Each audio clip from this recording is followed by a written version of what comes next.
相反。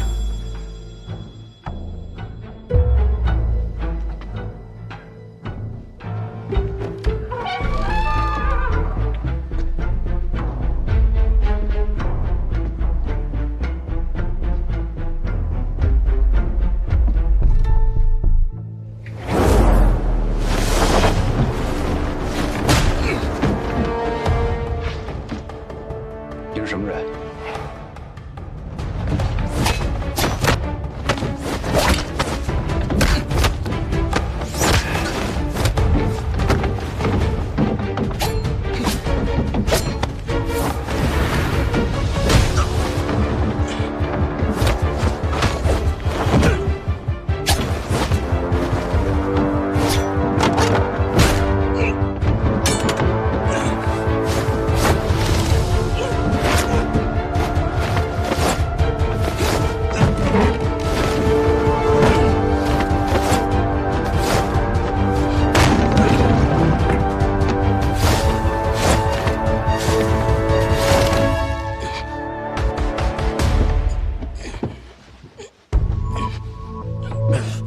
最讨厌偷袭的人，你应该没想过自己会变成一个条凳吧？放开我！那你得回答我的问题。绣房墙后是密室，密室门就藏在东边那间房里。为了掩人耳目，想必还做了暗门遮掩。我说的没错吧？既然都知道了，还跟我废什么话？当然是还有事要问。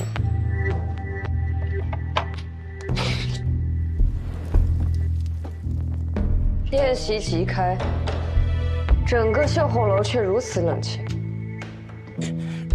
宴请宾客的地方又被你们藏在哪儿？你到底是什么人？问你什么都不肯答，怎么反而问起我来了？就算我说了，你有命能找到吗？放狠话有什么意思？你放心，我如果死了。 黄泉路上也会有你作伴的。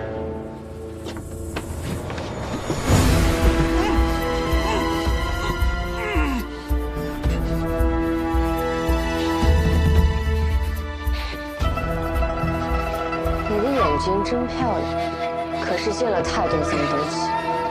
既然你不说的话，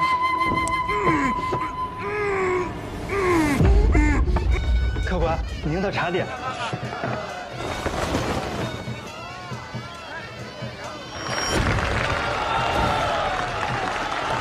怎么突然这么热闹？啊，老板生了儿子，心情好，全场酬宾，送酒送菜送喜饼。小二，哎，来喽！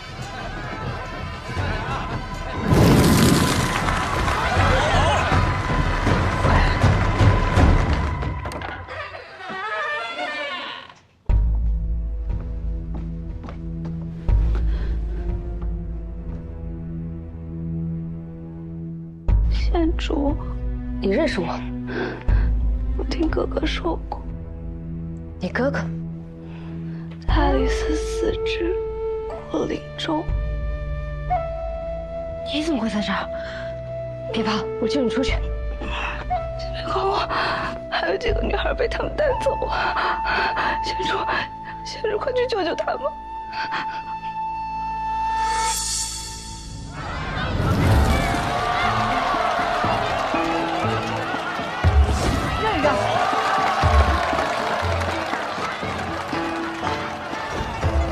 怎么样？人太多了，根本看不清什么人出入了绣红楼。已经过了有12刻，恐怕县主听不到打更的声音。怎么办？要等到有13刻吗？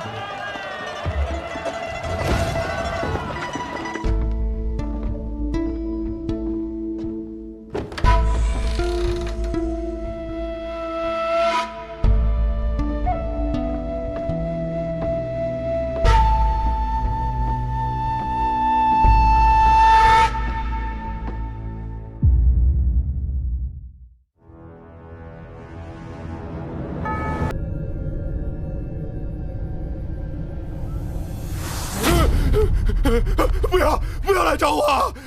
不要来找我！不要！罗王，苏玉，鬼啊，有鬼啊，那鬼又来找我了。没有鬼，夫君，没有鬼啊，放心吧。鬼啊！做梦而已。我去给您倒杯水压压惊，我去就来。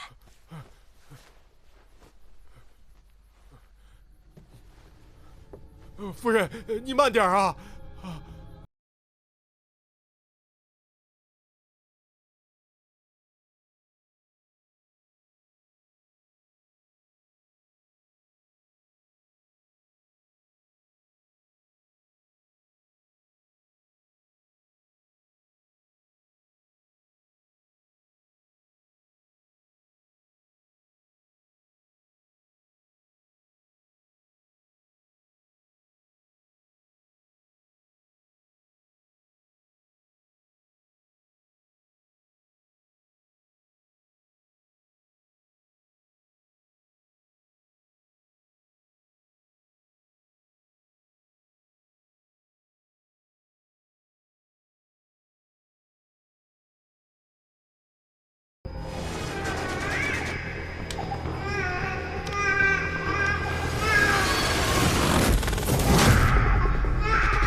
死者的右脚脚踝处有2个小孔，应该是死于蛇毒。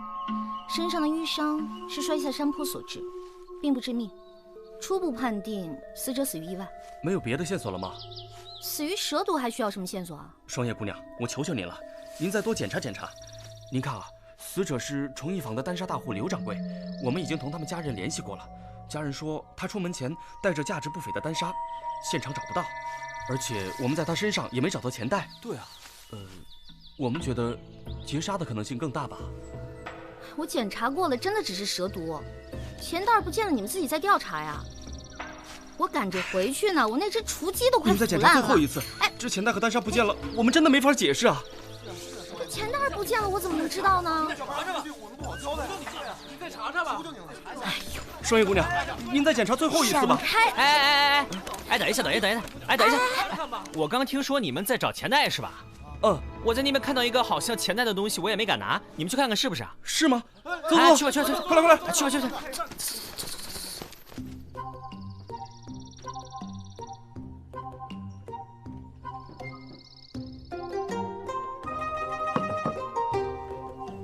欢迎品尝凡社最新推出的私房菜。你做的吗？好吃呢就是我做的，不好吃就是李师傅做的。李师傅做的。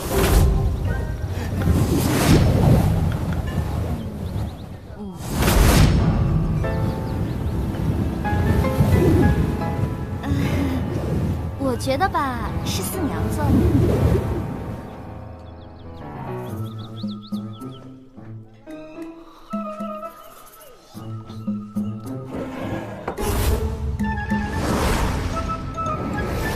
什么？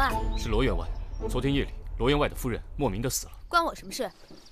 罗夫人是当今礼部侍郎的千金，所以案子尤为重要。哎呀，我是不是中毒了？我刚刚，前天你在城墙底下变戏法，骗走了3个小孩不少零钱。昨天你在烧饼铺，趁老板给人找钱的时候顺走了2个烧饼。你有什么证据啊？你没有证据不要血口喷人。前天你骗完钱跑了，几个孩子一直哭，把父母都哭出来了，是我给的钱。昨天烧饼铺你前脚走，老板后脚追，也是我给你垫付了钱。这些是完，可你欠我钱的事没完。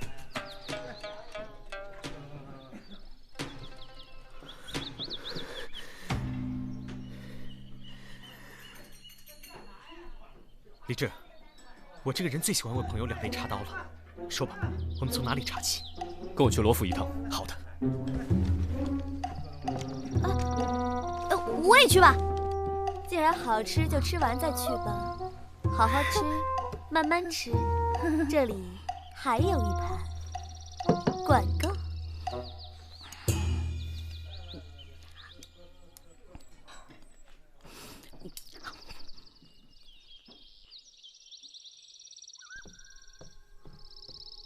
怎么样？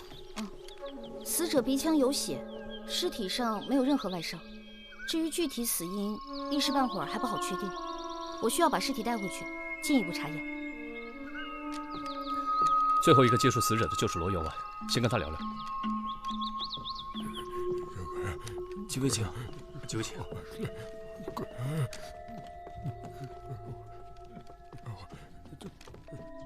小伙呀，快，是我的两手呀，快，我忘了，是我了。你们家主人这是怎么了？我家主人已经这样有一段日子了，像是发癔症似的。他老说自己被鬼缠上了，说每天半夜都有鬼来找他，还能听到鬼叫。夫人在世的时候，请了庙里的人来超度，也不见好。鬼叫？什么鬼叫？就是主人一直说我们宅子里在闹鬼，可整个罗府上下只有主人自己听到了什么鬼叫，我们什么都没听见。一开始还以为有人装神弄鬼吓唬主人，把官府的人都请来了，结果什么都没查到。人家都觉得是我们主人精神出了问题，把我们给训了一顿。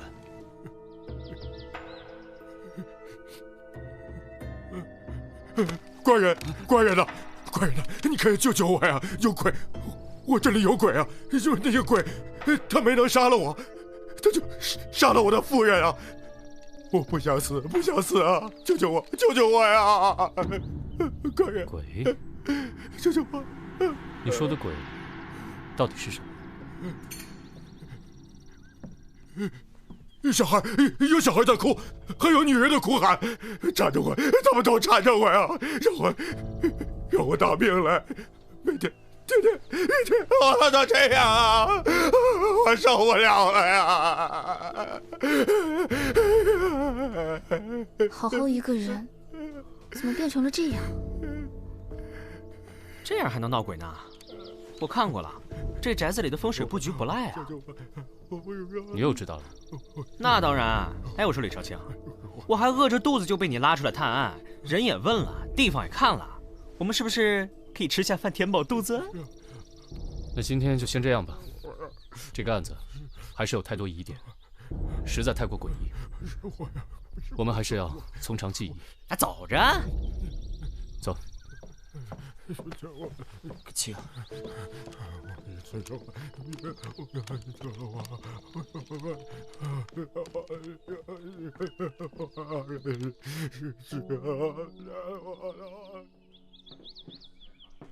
四娘，哎，有什么吃的吗？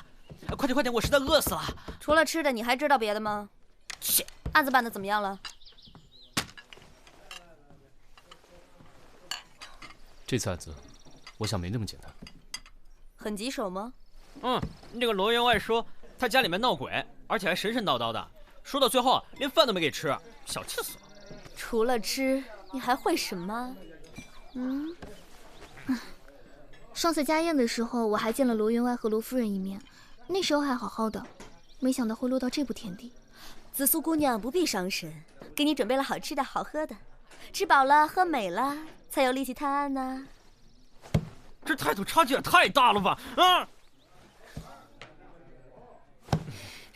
最好了，四娘，我给你揉揉肩。老大，你们猜我刚才听到了什么？有什么就快说。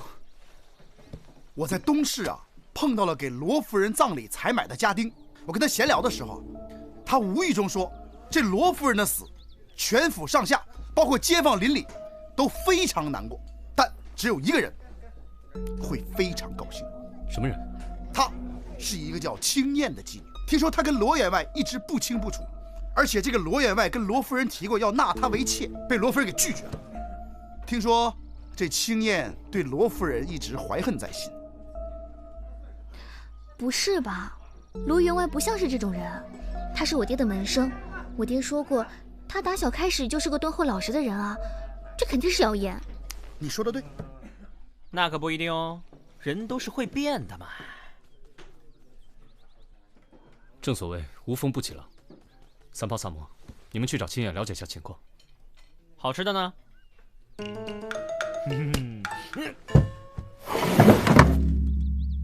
青燕呐，有2位大理寺官人找你问话，千万别给我惹麻烦啊！去。你就是青燕姑娘？是。这位官爷有什么事吗？你昨天夜里在什么地方？昨天夜里，我有事情外出里的。可有人同行啊？没有。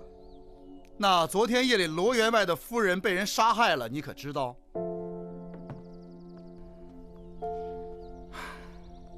我确实不知此事。这与我又有何关系呢？我听闻你一直想嫁进罗家，却几次都被罗夫人拒之门外。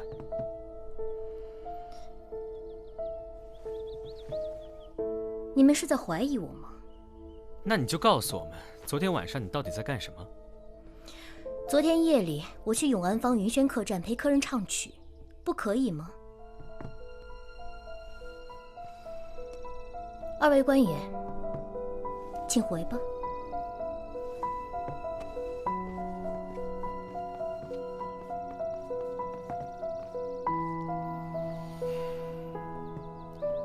三炮，你找人密切盯着他。放心吧。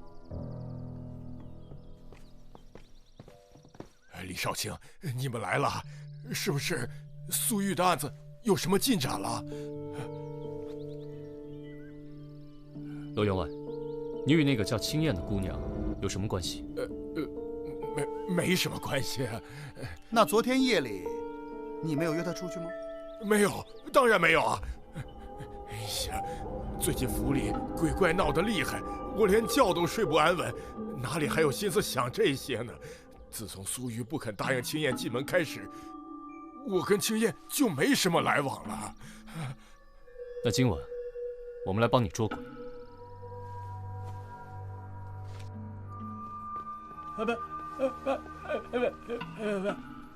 他想说什么？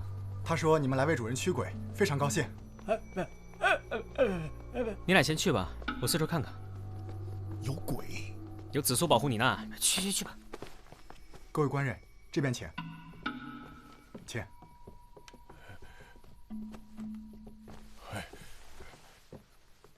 哎呀，李少卿，你们能来帮我驱鬼，我实在是感激不尽呐。罗员外，这世上是没有什么鬼神的，你不要自己吓自己了。不做亏心事，不怕鬼敲门。这人呐，亏心事做多了，就容易招惹一些不干净的东西。罗员外，您扪心自问呢？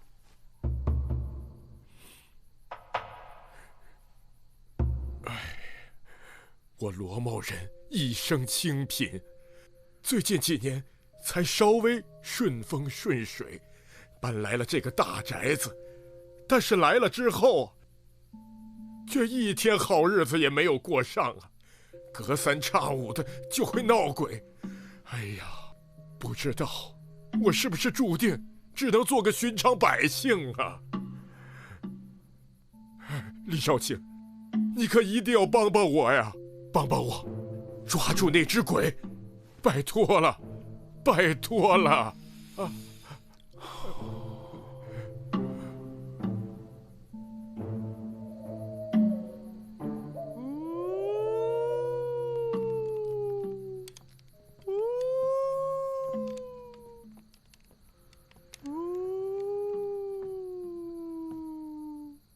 你有病啊！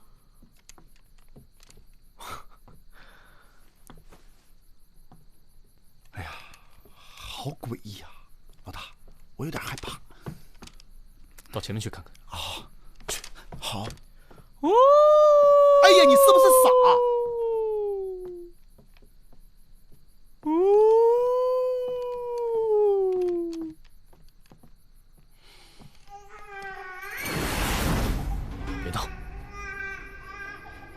不是我。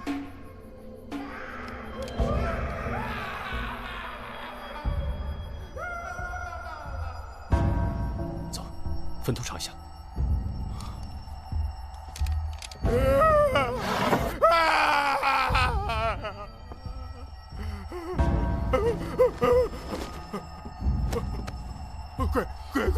鬼要出来了！救救我！真的，就在这儿，就在这儿啊！就在这儿，在这儿。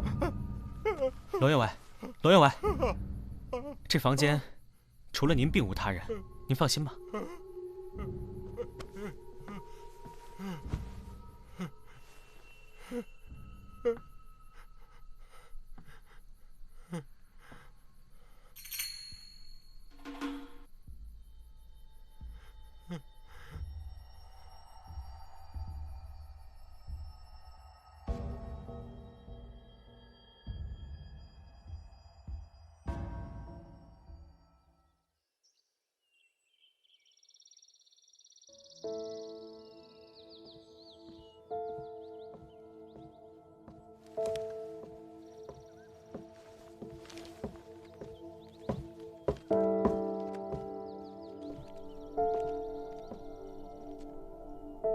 李少卿，李少卿，睡得香啊！守了一夜，什么都没查到。至少我还查到了这些，这些是青燕写给罗员外的书信，最后一封竟是在几日前。罗员外在撒谎，感觉这里头一定有猫腻。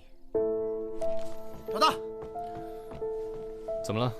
我派去盯着青燕的人说，刚刚青燕出城了，好像是去了一个江湖郎中家。走，快去看看。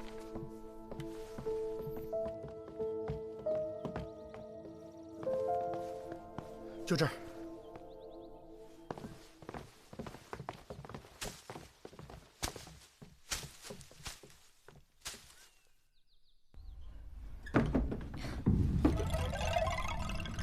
怎么是你们？能和我们说说你来这是为什么吗？你们是？我们是大理寺来查案的。先生，敢问他来找您所为何事？这种事情还是请您问他本人为好。不用问了，青燕姑娘，你正怀有身孕吧？进一步说，你肚子里怀的孩子，正是罗员外的。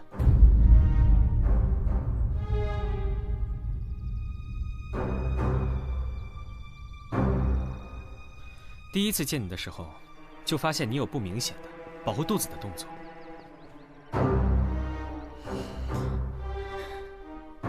我可以对天发誓，我真的没有杀人。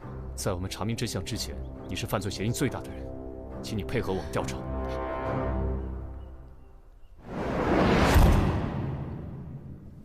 怎么样，死因查出来了吗？我解剖了罗夫人的尸体，死者肝脏肿大，胃肠穿孔，疑似中毒而死。中毒？应该是，但我之前从来没有见过这样的毒发症状，药典里也查不到有关的记载。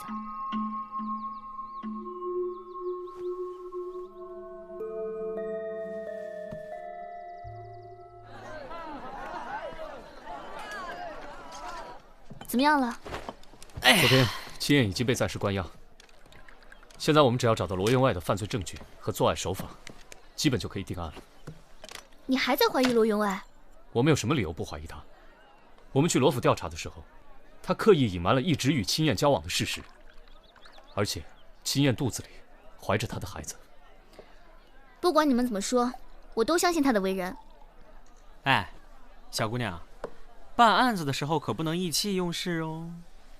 老大，不好了，罗员外家又出事了。怎么了？他的奶娘刚刚被发现暴死在房中，她的死状跟罗夫人一模一样。什么？你快叫上双叶，我们马上去罗府。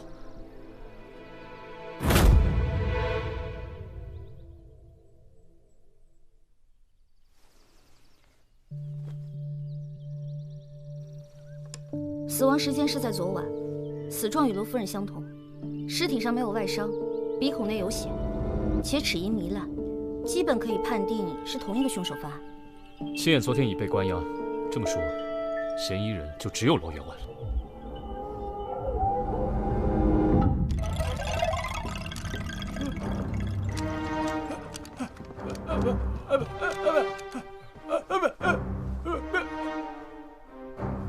罗庭云，这下你还有什么好说的？李少卿，我不明白你说的是什么呀？我们已经验过尸体，你伙同青燕毒死了你的夫人，如今又毒害你的奶娘，你还有什么好说的？李少卿，我冤枉啊！我昨天夜里一直在书房练字静心，这雅仆一直在为我研墨，可以为我作证啊！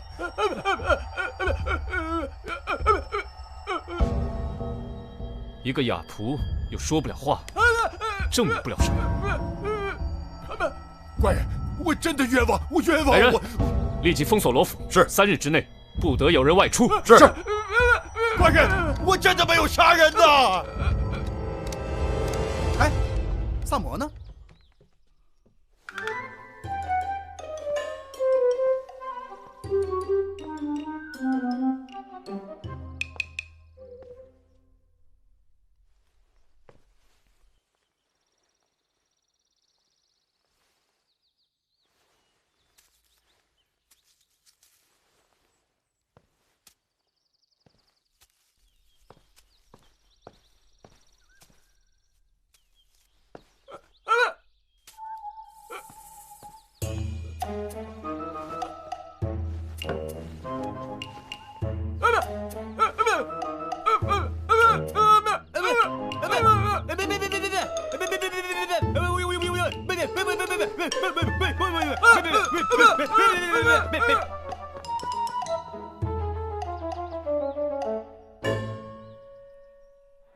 听你们的描述，这2起案子实在有太多的相似之处。没错，不管是从犯案时间还是作案手法，都看起来是一名凶手所为。既然青燕被关押了，那罗员外的嫌疑就更大了。现在只是缺少证据。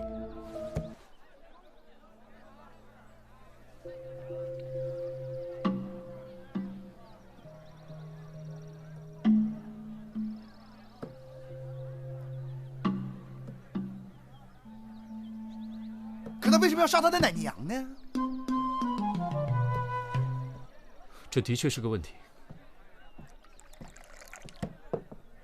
哎，你去哪儿了？子素，告诉我罗员外的家世，越详细越好。罗员外在考取功名之前是个教书先生，家住在长安城郊的一个小镇子上，现在应该没什么亲人了。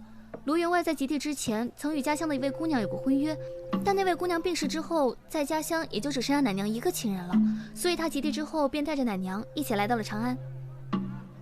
关于那位病逝的姑娘，你了解多少？这个恐怕要回去问问父亲。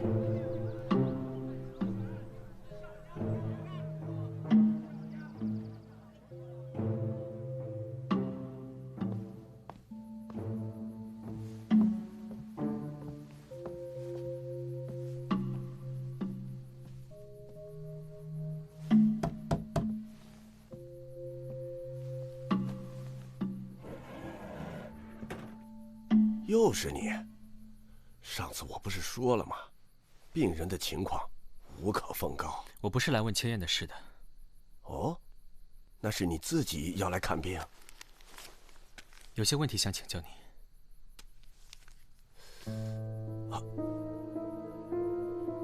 进来说吧。来。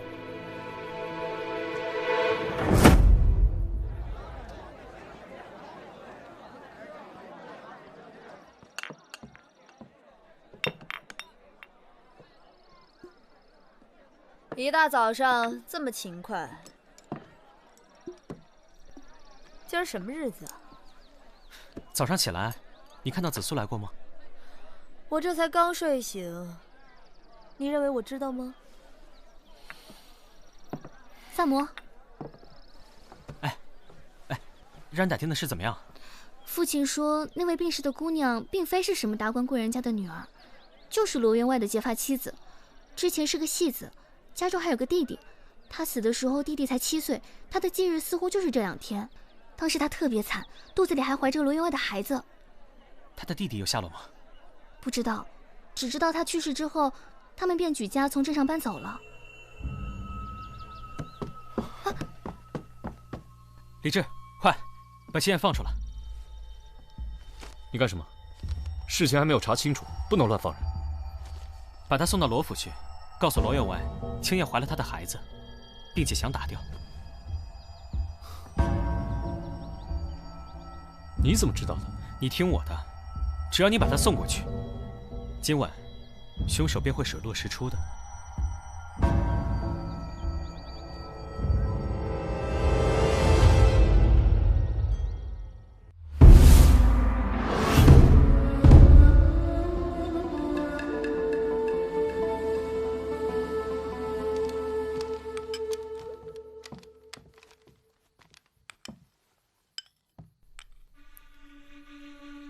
罗员外，我们给你带来了一个人，我想你见到他会很高兴吧？进来吧。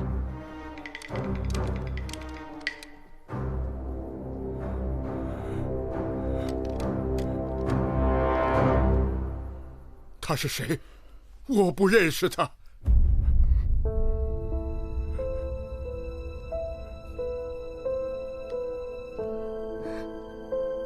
罗老，我是青燕。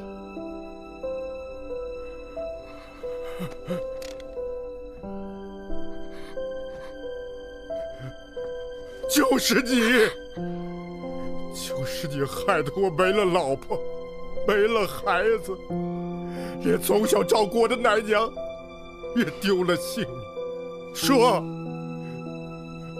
每天晚上那个鬼到底是不是你？你与青燕相识多年，怎么可能不知道我的为人？我可以对天发誓，那些事都不是我做。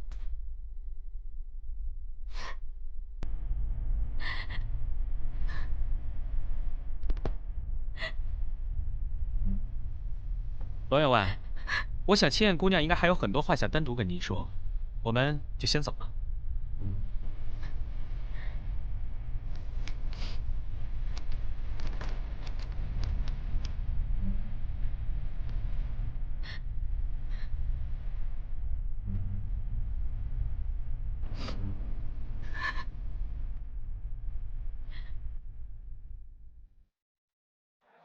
你可算回来了，我们所有人都等你好半天了。你这又去哪儿骗吃骗喝去了你？我去街上准备今晚抓鬼的东西。捉鬼？捉罗员外家的那只鬼。啊？凑近点，咱们干脆就来一个将计就计，故弄玄虚。咱们今天晚上先去罗员外的家里。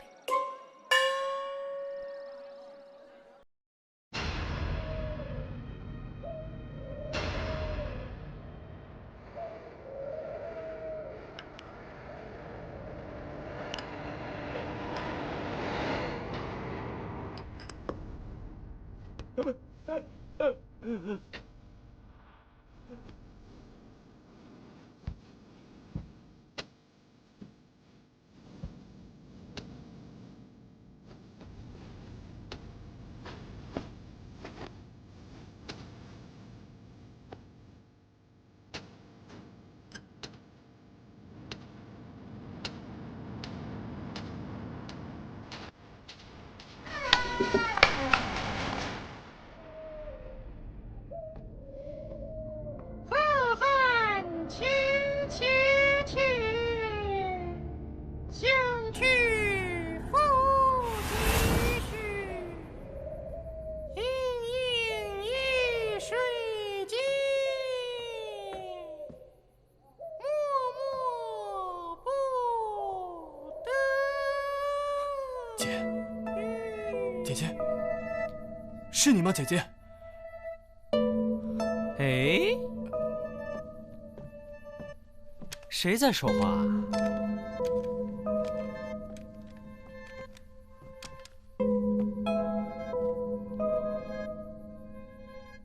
是你吧？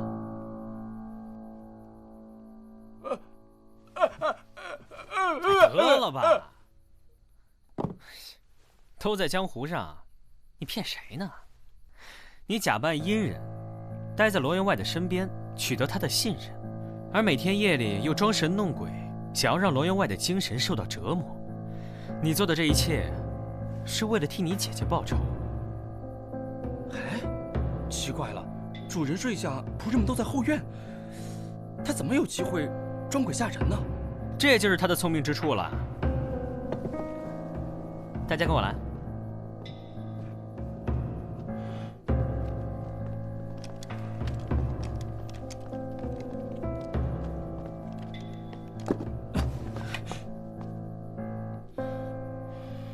紫苏、双叶，听到请回话。我们听到了。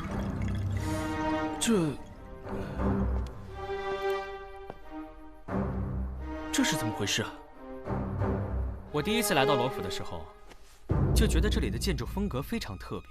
罗府整个院子就是一个圆，而围墙由磨砖对缝砌成，光滑平整，弧度柔和，再加之围墙上端覆盖着琉璃瓦，人声不会散漫消失，造成了回音的效果。罗员外，你听到的鬼声就源自于此。没错没错。所以说，每一次闹鬼的时候，其实鬼根本就没有在屋子附近，而是在府里的另一侧。那素玉和奶娘的死又是怎么回事？我来了。哎呦，他这院子太大了，累死我了。三炮，我让你找的东西，你找到了没有？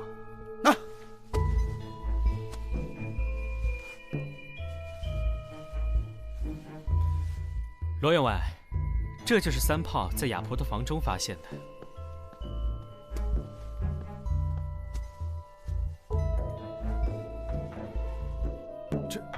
这不是？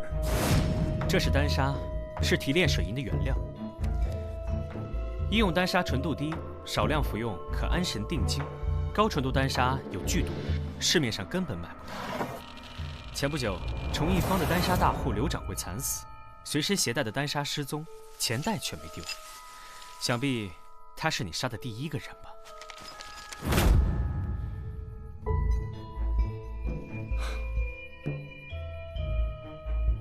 还有，我查看厨房时，在食物和亚婆的身上都闻到了轻微的丹砂气味。郎中确认罗府的调味料里有丹砂，长期服用会导致精神萎靡，甚至产生幻觉。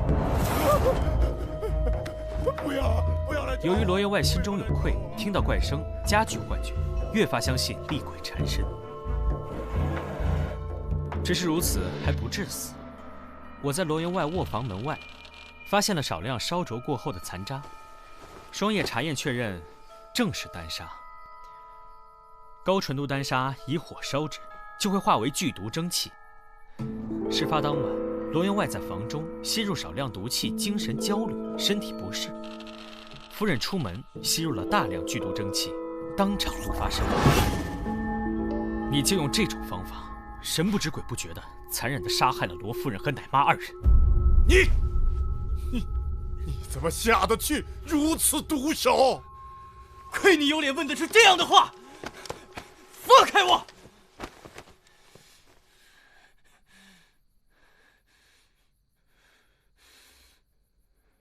！15年前，你考取了功名，被礼部侍郎看中了，选你做了他的女婿。可你有考虑过我姐姐的感受吗？你为了攀龙附凤，就狠心将我姐姐抛弃。我姐姐为此抑郁而死，她都没有来得及告诉你，她已经怀了你的孩子。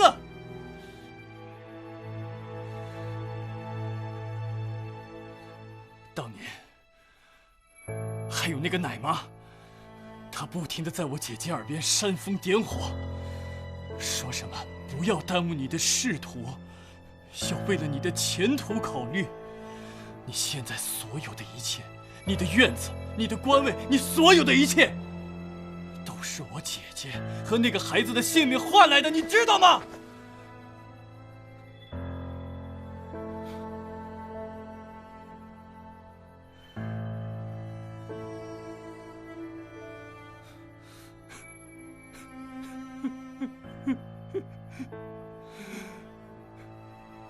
都是我姐姐的性命，给你换来的一切。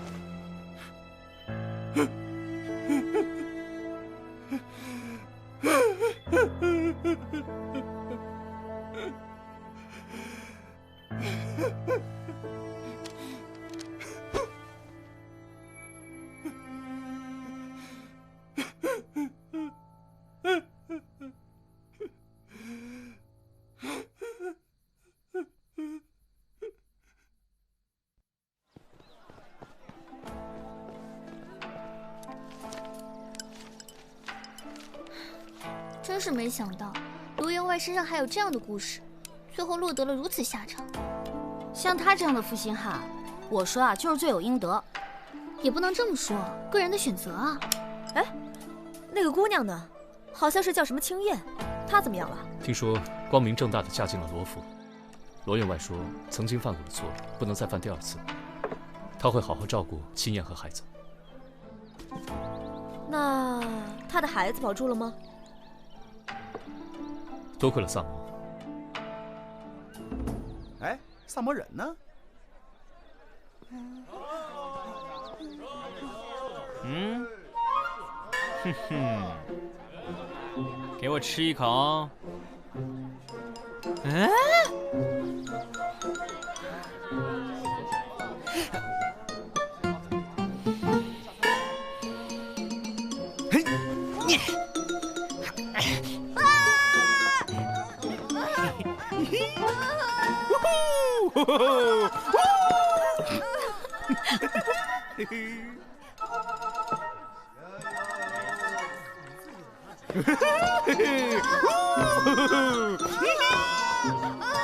你。